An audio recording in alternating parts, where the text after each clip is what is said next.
Hello DElEd trainees. आज हम लोग डिस्कस करेंगे दूरस्थ शिक्षा पर। यह टॉपिक डीएलएड सेकेंड सेमेस्टर के सैद्धांतिक विषय वर्तमान भारतीय समाज और प्रारंभिक शिक्षा के खंड का प्रारंभिक शिक्षा से लिया गया है। दूरस्थ शिक्षा। आज का युग भौतिक उन्नति, उच्च लोकतंत्र तथा मानवतावाद का युग है। मानव शिक्षा के माध्यम से नित्य नए आयाम स्थापित कर रहा है, लेकिन समय के साथ साथ परंपरागत, औपचारिक या सैद्धांतिक शिक्षा वर्तमान की सभी ज़रूरतों को पूरा नहीं कर पा रही, क्योंकि यह शिक्षा को सर्वसुलभ और सर्व उपयोगी नहीं बना पा रही है। इसीलिए शिक्षा की इस सीमा का विस्तार करने के लिए अनेक साधन उपयोग में लाए जा रहे हैं। उन्हीं में से एक साधन है दूरस्थ शिक्षा। दूरस्थ शिक्षा एक बहुआयामी शिक्षा व्यवस्था है। इसे अनेक नामों से जाना जाता है, जैसे मुक्त अधिगम अथवा शिक्षा, ओपन लर्निंग और एजुकेशन, पत्राचार शिक्षा, कोरेस्पॉन्डेंस एजुकेशन, बाहरी अध्ययन, एक्सटर्नल स्टडी, गृह अध्ययन, होम स्टडी एवं परिसर के बाहर अध्ययन या ऑफ कैंपस स्टडी। लेकिन भारत में इसे खासकर दूरस्थ शिक्षा और मुक्त शिक्षा के नाम से ही जाना जाता है। सैद्धांतिक रूप से दूरस्थ शिक्षा से तात्पर्य शिक्षा के ऐसे अप्रचलित एवं अपरंपरागत उपागम से है, जो परंपरागत या औपचारिक शिक्षा के मानकों पर प्रश्न चिन्ह लगाता हुआ इससे पृथक मानदंडों को प्राथमिकता प्रदान करता है।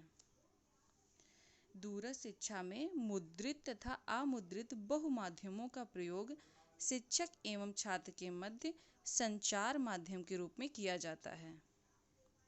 जैसा कि मूरे ने परिभाषित किया है, दूरस्थ शिक्षा को अनुदेशन विधियों के समूह परिवार के स्वरूप में परिभाषित किया जा सकता है, जिसमें शिक्षण व्यवहार क्रिया अधिगम व्यवहार प्रक्रिया से पृथक अर्थात कहीं दूर संपन्न किए जाते हैं। इसके अंतर्गत छात्र की उपस्थिति से संपन्न होने वाली क्रियाएं भी सम्मिलित होती हैं। अतः शिक्षक एवं शिक्षार्थी के मध्य संप्रेषण को मुद्रित सामग्री, इलेक्ट्रॉनिक, यांत्रिक तथा अन्य साधनों से सुगम बनाया जा सकता है। दूरस्थ शिक्षा अधिगम तथा इसका स्वरूप। सामान्यतः दूरस्थ शिक्षा एवं मुक्त अधिगम, मुक्त शिक्षा अथवा पत्राचार शिक्षा ना तो एक दूसरे के पर्यायवाची हैं और ना ही प्रत्यक्ष रूप से एक अधिगम दूसरे का अधिगम है। वस्तुतः दूरस्थ शिक्षा अनेक प्रारूपों में अन्य से साम्यता रखती है। दूरस्थ शिक्षा के प्रमुख घटक हैं मुक्त अधिगम, मुक्त शिक्षा, पत्राचार शिक्षा। अब मुक्त अधिगम क्या है? मुख्य रूप से मुक्त अधिगम दूरस्थ शिक्षा से साम्यता अवश्य रखता है, किंतु इसका पृथक अस्तित्व है। सामान्य शब्दों में मुक्त अधिगम मानव मस्तिष्क की एक अवस्था है। मुक्त शिक्षा अधिगम पाठ्यक्रम तथा अधिगम आव्यूह के चयन और नियंत्रण में जहाँ तक संभव हो छात्रों को स्वतंत्रता देता है। मुक्त शिक्षा या ओपन एजुकेशन। सामान्य रूप से मुक्त शिक्षा मुक्तता के संप्रत्यय पर आधारित है। इसका अर्थ है मुक्त शिक्षा एक ऐसी व्यवस्था है जो परंपरागत मान्यताओं के माध्यम से संचालित नहीं होती। पत्राचार शिक्षा। पत्राचार शिक्षा एक ऐसी शिक्षा व्यवस्था है जिसमें मुद्रित शिक्षा सामग्री को डाक के माध्यम से विद्यार्थी को भेजा जाता है। इसमें शिक्षक और शिक्षार्थी के मध्य जो संप्रेषण होता है उसे भी डाक के द्वारा प्रभावी बनाने की कोशिश की जाती है। इस प्रकार पाठ्यक्रमों में प्रवेश तथा परीक्षा की प्रक्रिया परंपरागत शिक्षा के अनुरूप ही होती है। जैसे परंपरागत रूप से ही सर्वप्रथम विद्यार्थी की प्रवेश परीक्षा ली जाती है, उसके सफल होने के बाद उसे पाठ्यक्रम में प्रवेश दिया जाता है। जब विद्यार्थी का प्रवेश हो जाता है तो उसे अध्ययन सामग्री डाक के द्वारा भेज दी जाती है और अध्ययन अवधि की समाप्ति पर परंपरागत रूप से परीक्षा ली जाती है। अब हम बात करेंगे दूरस्थ शिक्षा की आवश्यकता पर। आधुनिक युग में हमें दूरस्थ शिक्षा की ज़रूरत क्यों पड़ी? सबसे पहले तो दूरस्थ शिक्षा मुख्यतः उन व्यक्तियों के लिए है जो अपने जीवन के प्रारंभिक समय में शिक्षा ग्रहण नहीं कर पाए और अभी वे शिक्षा ग्रहण करना चाहते हैं। तो दूरस्थ शिक्षा उन्हें घर बैठे शिक्षा ग्रहण करने का अवसर देती है। शिक्षा के स्वरूप को अत्यंत सर्व सुलभ और सर्व उपयोगी बनाती है। दूरस्थ शिक्षा उनके लिए उपलब्ध है जो चाहते हैं अपनी शिक्षा को कंटिन्यू करना, मगर अपने व्यवसाय या नौकरी की वजह से वे परंपरागत तरीके से कक्षा करके या कॉलेज जाकर अपनी शिक्षा को पूरा नहीं कर पाते हैं।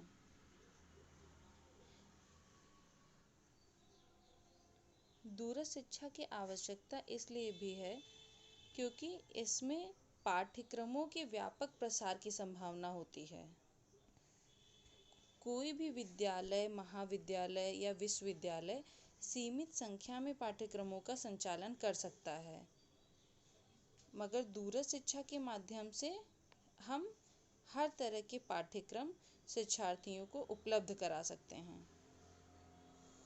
दूरस्थ शिक्षा सीमित व्यय में शिक्षा को उपलब्ध कराती है और दूरस्थ शिक्षा वहाँ पर भी अत्यंत लाभकारी सिद्ध होती है जहाँ पर शैक्षिक संस्थान उपलब्ध नहीं हैं।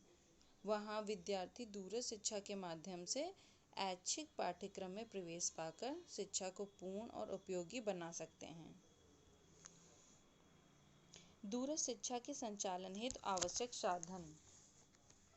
दूरस्थ शिक्षा के सफल संचालन और व्यवस्था हेतु निम्न तत्वों का सहारा लिया जा सकता है, जैसे मुद्रित सामग्री।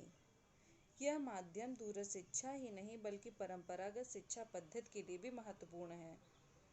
इसके अंतर्गत विभिन्न पुस्तकें, अध्ययन सामग्री तथा पत्र पत्रिकाएं इत्यादि सम्मिलित होते हैं। दूसरा है श्रव्य दृश्य सामग्री। यह आधुनिक सूचना प्रौद्योगिकी का एक महत्वपूर्ण तत्व है। परंपरागत शिक्षा की अपेक्षा दूरस्थ शिक्षा में इसका अधिक उपयोग किया जाता है। इंटरनेट इसका सर्वप्रमुख माध्यम है। इसके अतिरिक्त इसमें विभिन्न वृत्तचित्र, स्लाइड्स, ऑडियो वीडियो कैसेट तथा सीडी को भी शामिल किया जाता है। तीसरा है अध्ययन समूह या स्टडी ग्रुप। यह छात्रों के मध्य एक अनौपचारिक संवाद, विचार विमर्श तथा तर्क वितर्क कराने का मुख्य साधन है। इसके माध्यम से विद्यार्थियों में तार्किक क्षमता की वृद्धि होती है। रेडियो तथा दूरदर्शन। यह माध्यम सर्वसुलभ तथा सर्वव्यापक माध्यम है। कंप्यूटर आधारित शिक्षण अधिगम। वर्तमान में शिक्षण अधिगम में कंप्यूटर अपनी व्यापक भूमिका का निर्वाह कर रहा है।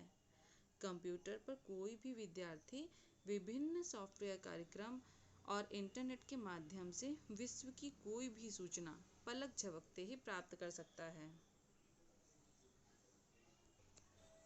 अब हम बात करेंगे दूरस्थ शिक्षा के गुणों की।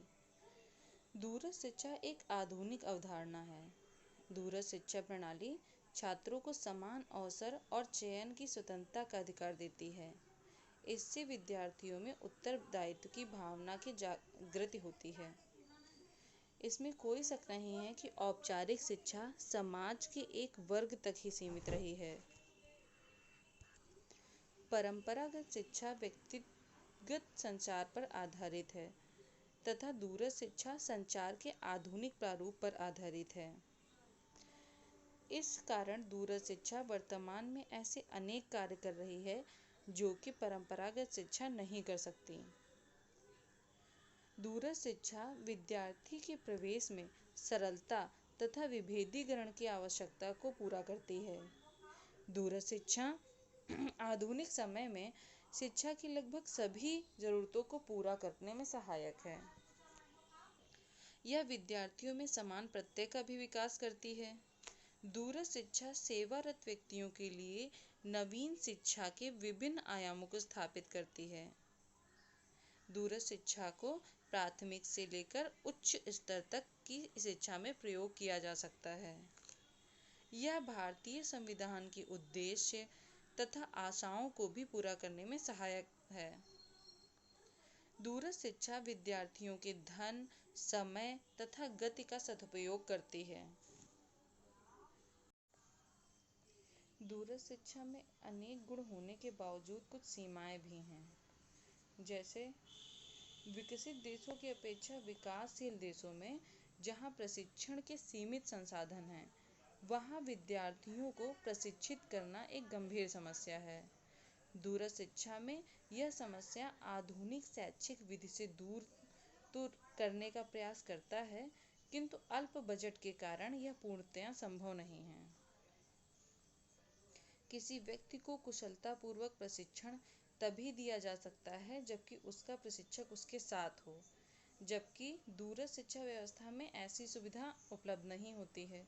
इसमें प्रशिक्षक प्रशिक्षार्थी से दूर होता है और बहुत से ऐसे प्रायोगिक विषय भी होते हैं जहां अध्यापक के अभाव में विषय का ज्ञान हो पाना संभव नहीं होता है।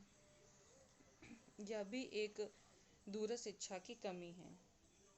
दूरस्थ शिक्षा में परंपरा, सभ्यता, संस्कृति तथा ऐतिहासिक उपागमों के मध्य ज्ञान का उचित अभाव माना जाता है। दूरस्थ शिक्षा के माध्यम से बालकों का सर्वांगीण विकास नहीं हो पाता है और छात्र में नेतृत्व की क्षमता का विकास भी नहीं हो पाता। यदि दूरस्थ शिक्षा जिन साधनों पर निर्भर करती है वह स्तरीय नहीं है, तो यह शिक्षा उपयोगी साबित नहीं होगी।